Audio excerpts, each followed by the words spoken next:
As 26,000 small boat migrants arrive in the UK so far this year. Britain is bracing itself for a fresh wave of anti-migrant protests across the country, following clashes yesterday evening across 12 cities. The unrest comes amid growing anger, some would say rage, over the government's use of hotels for migrants. Joining me now is GB News reporters Jack Carson and Sophie Reaper. Sophie, let's come to you first. You are in Liverpool, where it does sound like things have been getting pretty scary. Bring us up to date on what's happening. Well done. Since we last spoke in the last hour, things have certainly evolved here in Liverpool. There are a few hundred people across both sides, and Merseyside police have now taken out their riot helmets. So clearly there's been an escalation in tension here in Liverpool. Both sides very, very vocal. One side saying, you can hear it perhaps, refugees are welcome here, Nazi scum off our streets.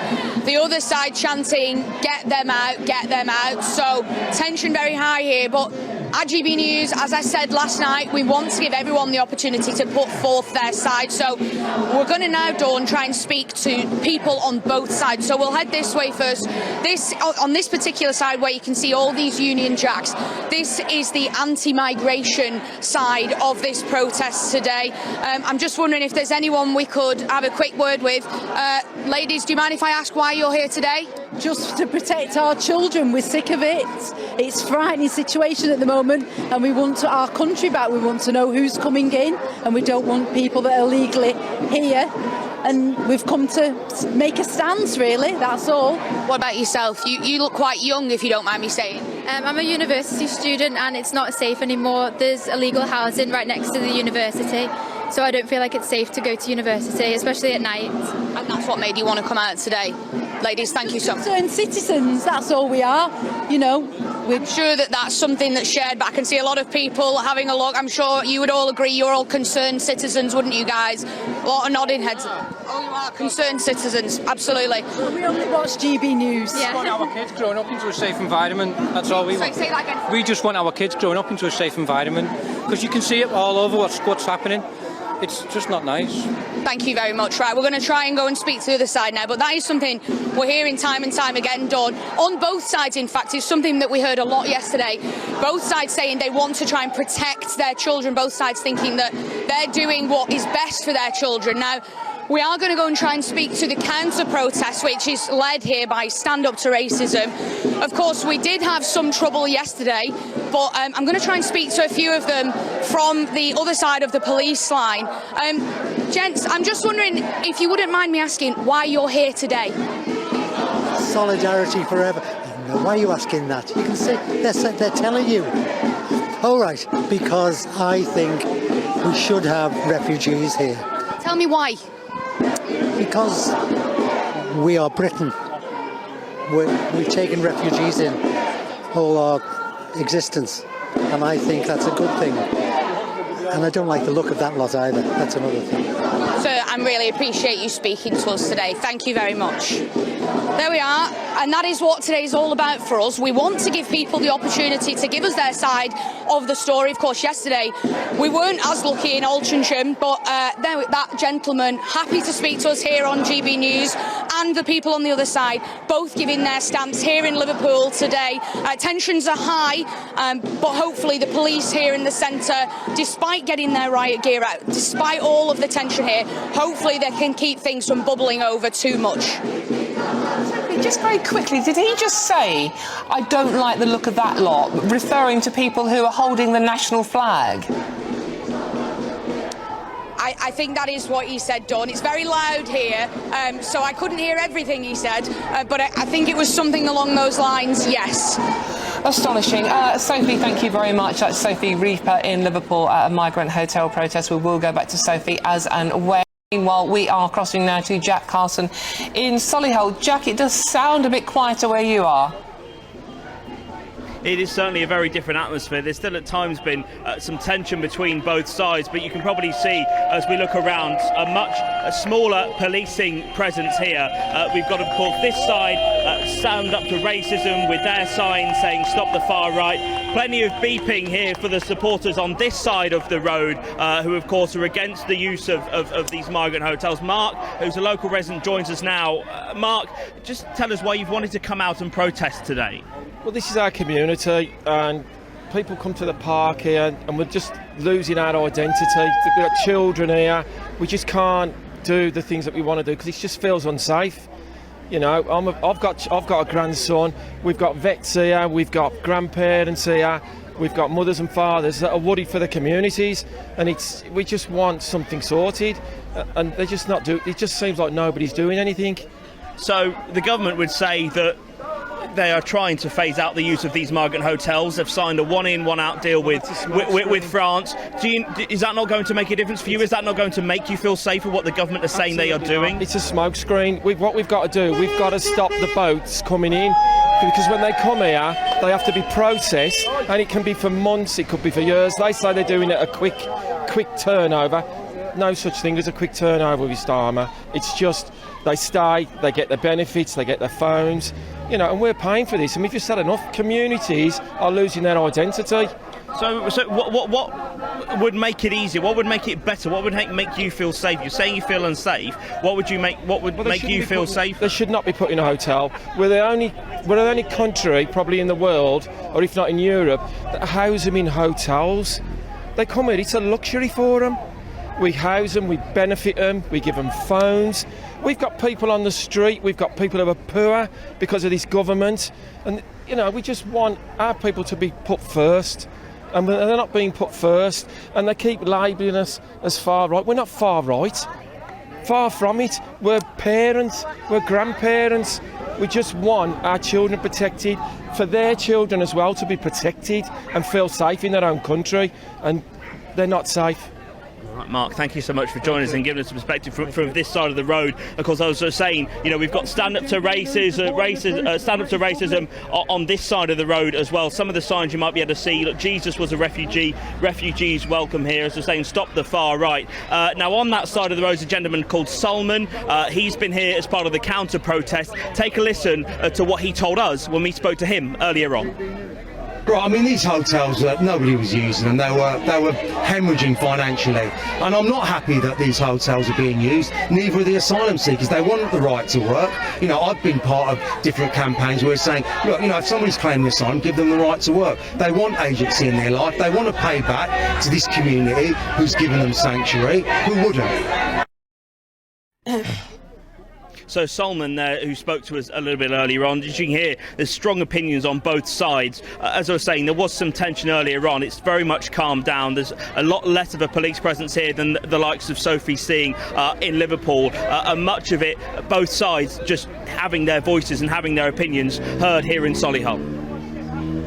Very much. That's Jack Carson in Solihull and Sophie Reaper in Liverpool reporting from migrant hotel protests. We will be joining them both throughout the show and throughout the rest of the day here on GB News if there are any developments. So we will bring you up to date on that one, so you don't want to go too far. Certainly in Sophie's case with the Liverpool situation. OK, now joining me now is political commentator Benedict Spence to digest a little bit of what we have just heard. Benedict, good to see you. Always good to see you, Benedict.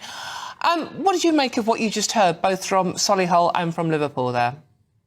I mean, I think for a start, you've got to say that there's been a significant change in the nature of these sort of anti-migrant protests, in that actually the critical mass of people are just concerned individuals. You can't really pull the argument about, you know, far-right infiltration or any nonsense like that. And, you know, the presence of flags doesn't really mean very much, if we're being completely honest. Not especially when the other side is very organised and all turns up with Socialist Workers' Party banners. You know, it's and I think that is beginning to be the sense that on the one hand you have sort of almost professional agitators, people turning up because they've got an ideological position that they want to push, and the other side it is literally people who are just concerned about the way that their society is changing, about the safety of their children and stuff like that. And, you know, people saying things like, oh, I don't like the look of them over there, that's not really going to wash. What do you make of that comment? I found that quite offensive. I mean, he was referring to people holding the national flag of the United Kingdom.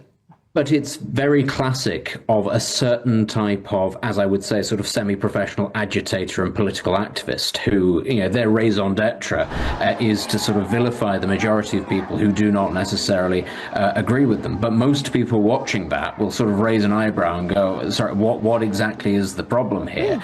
And, I think I tell you what, it doesn't win over many people to your side if you start demonizing ordinary people. I mean, politicians have worked this out. That if you keep on demonizing the working class or just concerned citizens, actually the majority of people sit there and go, well, that could be me at any given stage, and you're being very rude. But I think the nature of these sort of protests has changed. They are spontaneous in nature. They are organic in nature. Once upon a time, the commentariat of this country would have, as I sort of just alluded to there, they'd have gone, it's far right, it's organised, it's people trying to be difficult, and then they would have also come out with the whole, maybe it's being fomented online, maybe it's Russian bots, it's disinformation, it's all of these little sort of buzzwords. You can't say that anymore because these are people reacting to news stories they see in the mainstream and behaviours they see on their streets every day. There's only so much that people will put up with. Yeah, indeed. I mean, and calling them Nazi scum, it's just really offensive. These are ordinary, as we've listened to, ordinary mums and dads and grandparents who are, rightly or wrongly, you could argue, worried about migrants being housed in hotels near them and their children and grandchildren's schools. That doesn't make them Nazi scum. But the thing is, it's not kidding anybody anymore. As you say, you can't look at an array of people of all ages, all backgrounds, who are there for one reason only, because of safety, and go, well, they're goose-stepping fascists. Because nobody's going to buy that anymore. When it was, if it was, I don't know, the EDL or a bunch of skinheads or, something like that, well, then you could far more easily make that case. But there is very little in the way of these protests that is easy to demonize. And I think it shows a tiredness in the playbook of these sort of very far left agitators. All they've got are these sort of very outdated slogans. And it must be said, for years, people said, if you keep on calling everything that you don't like Nazism, if you bring Hitler and the fascists into absolutely everything, sooner or later it's not really going to have any impact. And that's the stage where we're at, where you've got the majority of people, just ordinary people, feeling very strongly about this thing, and all these people have on the other side is just shouting fascist into the wind. Nobody cares. Benedict, what do you say to the accusation that some are making that there are some people in this country who want to see more riots, like we saw in Southport last year, who want to see more riots happening this summer? What would you say to them? I don't think anybody wants to see violence. I don't think anybody wants to see that sort of behaviour. I think only sort of very hardline, organised, you'd have to say sort of borderline terrorist groups, if that is the sort of thing that they're agitating for, would be wanting that sort of thing. Very, very far from the mainstream. We hear a lot, increasingly, about how civil war could break out in this country over the course of the next 10 years, about how the government is very worried about the possibility of civil unrest. But I think it really needs to be hammered home. English people, and these are very, it must be said, in this context, we're talking about English people, not the UK in general. We're not talking about Northern Ireland or anything like that. There are separate arguments to be made there. But in particular, I think there is a certain segment of England that all it really wants is just to be able to live its life in accordance with the law and be left alone. And they'll put up with an awful lot of state overbearance if it means that they are effectively left alone.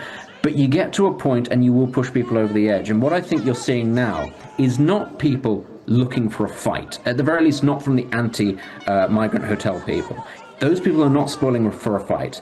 They want this nipped in the bud before we get to a stage where you could have militias running around the country based on ethnic or political lines. They don't want that to happen. That's why they are finally fed up enough to start talking about these things now. Benedict, lots of people are asking, why are we not hearing from the government today? We've covered the fact that we've seen more migrant crossings happening this morning. We're now at yet another record high, despite the one-in, one-out deal that doesn't seem to be working. But the government are very, very quiet when we have seen, and we are seeing, an increasing number of protests at hotels around the country. Why are we not getting any response from our leaders? Because they'd rather that this all just went away. I think one of the great tragedies about the politics of this country is that the politicians are several years behind the public, actually. I think they still haven't quite grasped the strength of feeling, and I think that there is a sense that if they just hold on for long enough, people will simmer down and things will go back to how they used to be, and they'll be able to parrot the whole diversity is our strength, refugees are welcome here, and that nothing bad can possibly happen. That's what they're hoping for. They don't quite understand the severity with which the Overton window has shifted. We're not at a stage now where people are going, I don't like the small boats. They're now at a stage where they're going, there are many more people in this country than there should be here for the wrong reasons, and they need to go back. But we're still at the stage where the politicians, Keir Starmer, is sat there going, well, maybe we could have a one-in, one-out situation where it's just about a few illegal migrants, and maybe that'll deter enough people. That they are so behind the curve on this, and as I say, they're not talking about it because they think if we mention it, that'll give fuel to that'll put fuel on the fire. They think if they ignore it long enough, it'll just go away. Are they really that stupid, Benedict? Yeah, of course they are. Think about who you're talking about. I mean, this is a government that came in a couple of months ago and said there's a £20 billion black hole, but don't worry, we've got a plan to fix it, and is now coming back 6 months later going, that black hole is now 50 billion. Yes, these people are that stupid. Okay, Benedict Spence, always a delight to talk to you. Common sense, lots of people saying very strong opinions, but that is what we're about. That's political commentator Benedict Spence there.